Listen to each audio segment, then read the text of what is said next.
You know, it's really insulting to watch America's position in the world where the president just bullies and name calls and basically harasses foreign leaders all over the world and many of our allies. Could you imagine if Marjorie Taylor Greene was in charge of diplomacy? They go, I guess, well, but I mean, I guess they've had everything at this point. Might as well have a retarded person. Now, Marjorie Taylor Greene, she was on CNN. And this is always very useful, right? CNN, they love to, just like Anna Navarro, just like S.E. Cupp, they love someone who can say, I used to be a Republican, but, and then they go, see? Even the Trump voters even the conservative voters feel this way, where you would have nothing in common with Anna Navarro. You would have very little in common at all with someone like S.E. Cupp or Michael Steele. And I guarantee you, if you actually sat down for a lunch, you would realize that Marjorie Taylor Greene is disingenuous and crazy. This just happened live. Let's watch the first clip. Marjorie Taylor Greene, what she's saying here. This one's on Israel. Okay. And, Noodles, did you have a we're good. one-liner? Okay. Makes absolutely no sense, Pamela, Let's dog the bounty hunter. That's midterm elections. Let's remove Donald Trump out of it. Let's just put any president in there. Why would an American president lead his political party into the midterms, waging a full-scale major war, completely unprovoked on Iran, on behalf of Israel? And that's the way most Americans see it. They see this is for Israel, not for America. Why would an American president do that, which is forcing gas prices to hike right here going into spring break, where families are going to be driving out of town, going into summer, declaring and waging a major full-scale war that seems to have no end in sight, that is not de-escalating, it's escalating every single day. And it just doesn't make sense. And the American people did not vote for this. This is not what we campaigned for. Okay, so a couple of things. It's not de-escalating, it's escalating. Drones, drone launches down by 95%, missiles down by 90% since the start of the war. More allies in the region entering into the war, saying that this is only in the interest of Israel. Well, no, actually, the majority of the American people actually support it. If you look at no end in sight, Donald Trump gave a timeline. He said, it might take he said at one point it might take a couple of months, but now we're on a shorter timeline because things are being accomplished at a very rapid rate.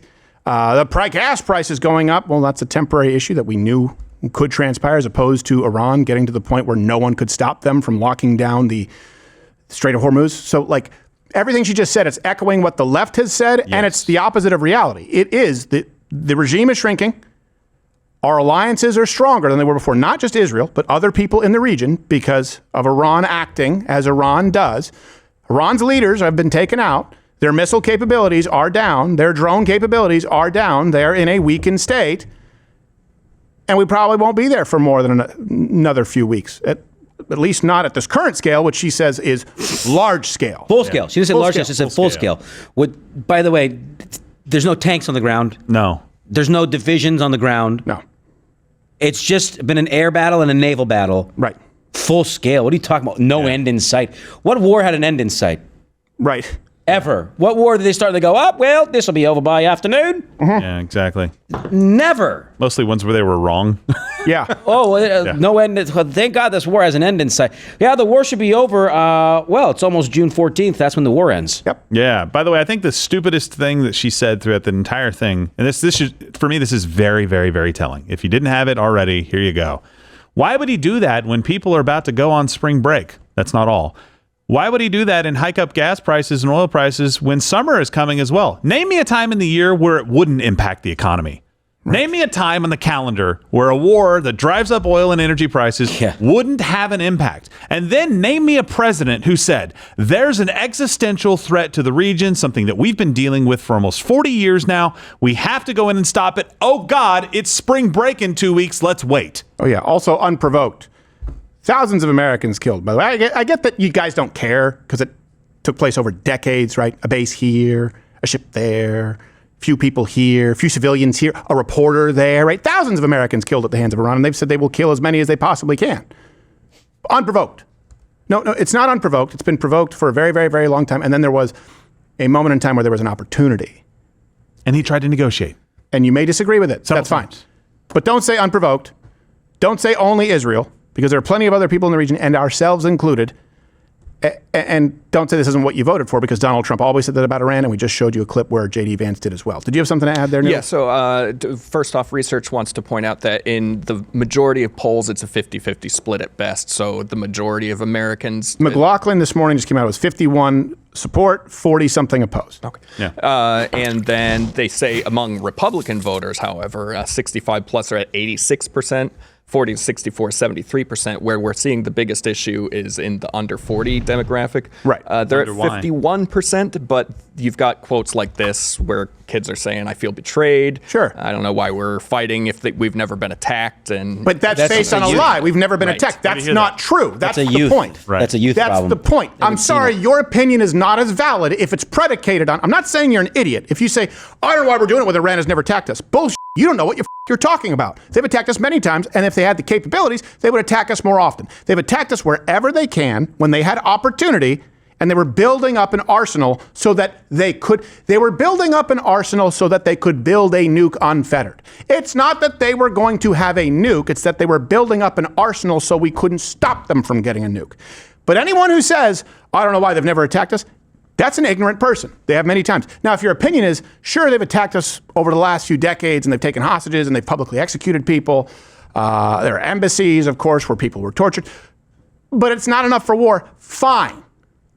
I may not agree with you, but to say unprovoked because they've never attacked us is wrong. That's not an opinion. That's not an opinion. opinion. Is opinion. Yeah, you're entitled to an opinion. I don't think it's enough for war. You're entitled to that opinion, and you have a valid point. But which might also be why say, so many people in the military support this, because they've probably had buddies who've been affected by Iran. Everyone knows that they have been bad actors for a very long time and killed many Americans. Let's go to the next clip, see if you can spot the difference between Marjorie Taylor Greene and CNN, where she's speaking.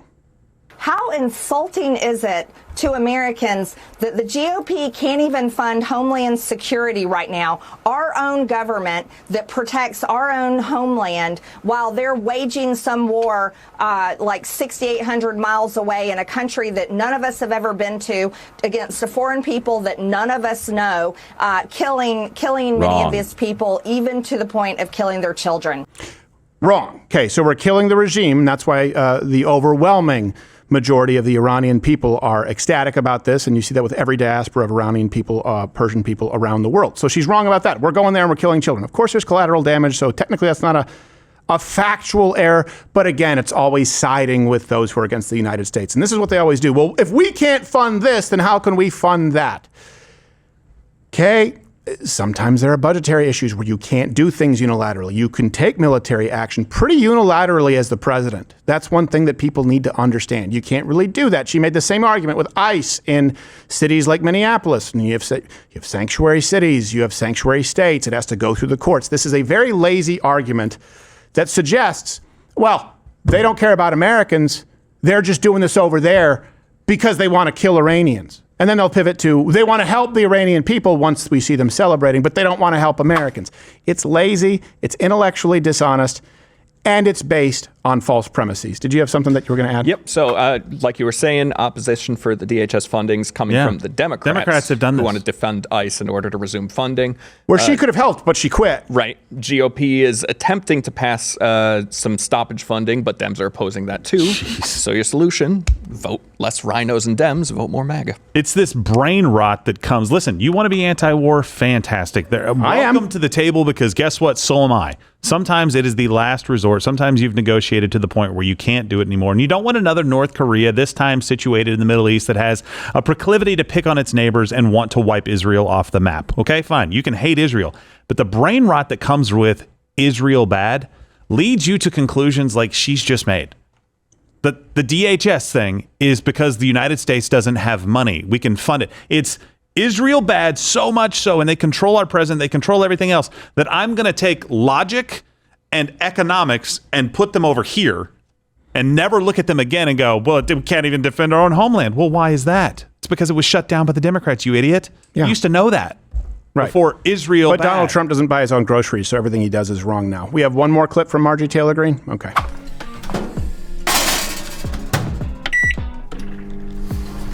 Foundation Daily. All the daily vitamins and minerals you need, check. Clinical ingredients, check. At their clinically effective doses, check. And lab tested, so you know that what's on the label is exactly getting foundation. Fill in the gaps. Fill in the gaps that you might be missing. Go to foundationdaily.com today. Subscribe and save 40% for life.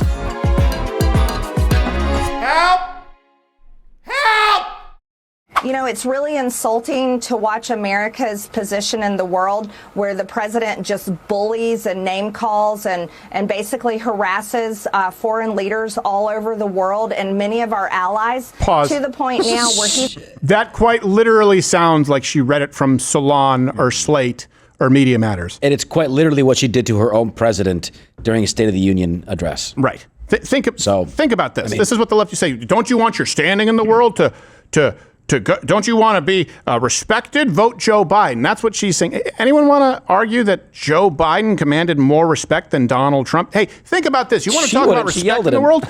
You may be able to visit Havana, Venezuela. I don't know the major cities in Venezuela. Caracas, Venezuela, I guess, but I don't know. I'm not recommending it. And Tehran in the same year on an Eat, Pray, Love tour. This time next year. Now, I'm using that as an example to make a point, meaning having relationships or open communication with nations that were starving, destroying their own people, and wanted to wipe us off the face of them. Yeah, no, you're right. We're far better off with the alternative. Could you imagine if Marjorie Taylor Greene was in charge of diplomacy? They go, I guess they've had everything at this point. Might as well have a retarded person. Let's keep playing. Calling them in to help open the strait so that these very important oil ships can get through.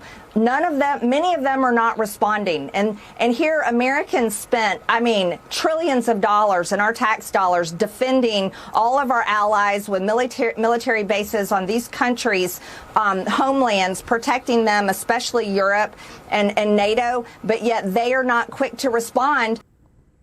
So hold on a second. You're saying that Donald Trump is, we're not respected because he's bullying. Hey, you just mentioned NATO. How many nations in NATO paid their agreed contractual amount of 2% military spending on their GDP? How many? Wasn't that like only 2? And now they're going up to 4 or 5%? Sounds to me like he's commanding a little bit more respect. And do you know who else thought that? You, when you praised President Trump saying that he was getting these NATO nations to start paying their fair share, until you tried to call him on a weekend and he didn't call you back. And so now you're like a lover scorned. None of it is principled. You are the reason that Republicans should still remain hesitant to put women in positions of power because it's all emotion, completely devoid of logic, reason, or consistency, let alone any form of accountability. Noodles, I'm sure you had something. Yep. So first and foremost, the plan is to announce a coalition to escort ships through this week. So there's that. And then the premise that, this is affecting our NATO allies and that's why they're not coming to help. Well, 90% of the energy that goes through Hormuz is going to China. So that's who's really being And China also stepped in and said, Iran, you don't play around with Strait of Hormuz. To give you an idea, when she says this, there's no respect. Why do you think that the Cuban government just announced, we're willing to open up talks? We're willing to have a conversation. 60 plus years. And here's something even funnier. Greta Thunberg, yes, how dare you? Climate change, Greta Thunberg is going with other activists on a boat to Cuba to bring, of course, supplies to the communist government. Oh, boy. In order to protest this administration blocking oil shipments from going to Cuba.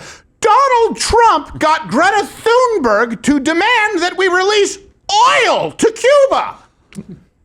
That's like 19D magic trick fucking chess. And just a quick correction, 90% to Asia, predominantly to China. Yeah, of course, predominantly to China. Even China was like, you better stop screwing around, Iran. Because you know what? Dollars are the bottom line with a lot of these nations. You look at Venezuela, you look at China, you look at Iran, you look at obviously what might happen with Cuba. All of these things directly affect China. And yeah, Russia as well. There's an opportunity because Russia has to spend a lot of their resources on this war. And so guess what? They're not able to be as big of an ally to Cuba. But people like, I bet you Marjorie Taylor Greene is going to blame, this will be the next thing, she'll blame President Trump for the people starving in Cuba, not the communist regime. That kind of stuff. That's what they do. Mm-hmm. They blame America for everything. They misrepresent it. Do you think that to me, when you read that quote, young people, I feel betrayed. Well, Donald Trump said that he would deal with Iran very harshly and that they should never be able to have a nuke. And he said that Barack Obama's agreement, the JCPOA, was awful. So did J.D. Vance. So you're not betrayed because Donald Trump is going back on his word. We're betrayed because we attacked a nation, that they've never attacked us. You're just completely uninformed.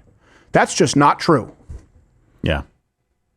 They've not managed to kill a huge number of Americans on our homeland because they can't, but they would. Because any opportunity that they have seen, they have seized to kill Americans. And not just Americans, anyone who's not Islamic, anyone who's part of Western civilization, anyone who's part of the Western world. Someone who has that opinion has an invalid opinion. Now, I'm not saying that you're not allowed to have an opinion. I'm not demanding censorship. But I will not grant that an opinion based on an opposite, I don't even know, based on a lie, but based on the opposite of truth. They've never attacked us, therefore my opinion is okay, but your opinion means nothing because they have. It's like saying, well, because the sky is green, I think that it's actually a byproduct of, and you go through, I don't know, carbon emissions, hydrogen. You go, oh, no, hold on a second. It's blue. Your solution has to be discounted because the sky is not green. It's blue. Yeah, Gerald. What? Well, it's like, well, I believe that since human beings can breathe underwater, that, well, no, we can't. We breathe air outside of water. So we're not going to continue down this path of an opinion. And it's the same thing that would happen in a court of law if you're basing it on a verifiable mistruth. That's the problem. And then people who've never actually been censored, because most of these people are leftists, just to be clear, they go, censorship! No. Someone correcting your premise because it's a mistruth is not the same as censorship. Yeah. I also want to address the point that war can only be fought if you're attacked. I understand that we would like it to be that way. We never want to fight a war because we made a choice that we had to, but it's typically not how a lot of, and again, I use Tucker as a good sounding board for this because so many people will hold him up as a reasonable opinion on this. And I'm like, listen, I want you to undercut that at every single point when he's wrong. He's right on a lot of stuff. He's wrong on a lot of stuff as well. This is one of those things. It's not a war of choice like we're just sitting around one day going, who are we going to attack next? It's a war where you have principles laid out that we cannot allow these things to happen. We've been negotiating, we've been trying, we've been doing things left and right. They've been killing our citizens. We've been doing stuff to them. We got Soleimani, got it, fine. There's back and forth, whatever you want to call it. It's not just us sitting around picking a target randomly on a map. It gets to a point where you have to go and then you go. Yep. That's what war is sometimes. You hope it's like that very infrequently because you hope people negotiate and come to a better agreement than war. But in some cases, you got to be a big boy and not the Dave Smiths of the world and the Scott Hortons of the world and say, you can never, ever, ever go to war unless somebody hits you first, because sometimes that's too late. Well, then even goes further. You can't go to war unless they hit you first and they have to do it on your soil. Yes. I thought an embassy and was you have to, and you can only respond right away, and it has to be commensurate with whatever level of attack they carried out. None of it makes sense. Then let's stop sending anything to Ukraine. Ever. Anywhere. Let's stop sending anything to anyone ever. If that's the case, Korea. It's not our thing. Yeah. If that's the case, then yeah, take the troops off the DMZ. Yeah. Guess it's not our fight. Sorry. Our bad. We weren't hit to go over there in the first place. I guess we screwed that up. Yeah. Don't go anywhere ever. As a matter of fact, you'd be pretty hard-pressed to argue that there's any nation out there with a body count as significant as Iran who's gotten away consequence-free for so long. I don't think you could pick one other example who's killed as many Americans on as many separate occasions as Iran and didn't have to deal with hellfire. You imagine if Russia did that? Yeah. It is wild to me to, and I want to say I'm not like super like, it's not like dream come true going to war with Iran, but no. No. It is super ironic to see these people in America screaming the names Alex Preddy, Renee Good, those people that died in Minnesota, and you see some of them on the fringe left saying, we need to take him out. Trump needs to be taken out. man, I wish somebody would take out Trump. I wish somebody would kill Trump after the Maduro thing. It's like, wow, I wish somebody would do that to Trump. Would somebody come kill him or take him away? And Iran had thousands of Alex Preddies, thousands of Renee Goods. Over 2 days, about 30,000. Well, you're talking about their own protesters. He's talking about, too, about... And doing that, taking him out is bad. Yeah. No. That is a fringe part of the left that'll say that, okay? That the Venn diagram is very small on that portion, but they exist and they're out there and they're loud. These people, well, think about it, is Greta Thunberg. Hey, you know what I would love?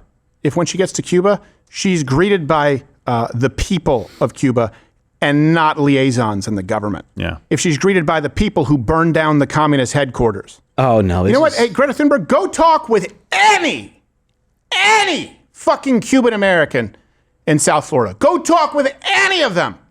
Oh, yeah, that's pretty cool. You have a boat. Yeah, there we go. Wait, like a boat. No. We can't send anything to Cuba. Can't send anything to Cuba, man. They're going to go to the government. They're not going to give to people. You have to starve them out. It's painful, but it's more painful for 65 years. They killed my brother because he played a saxophone. You fetal alcohol bitch. How dare you? One. Oh, you're still here, which is a miracle in the age of Instagram and shorts. I think you have some shorts up there. You have an attention span that is longer than that of a fruit gnat. So thank you. I'm glad you probably would like it a lot more if you actually head over and subscribe on Rumble. I'm live there 5 days a week, 11 a.m. Eastern, where free speech is still alive. Go to Rumble. Get off the social media ghetto that is YouTube, with a lot of homosexual activity here on YouTube. There may be some on Rumble, but I haven't seen it.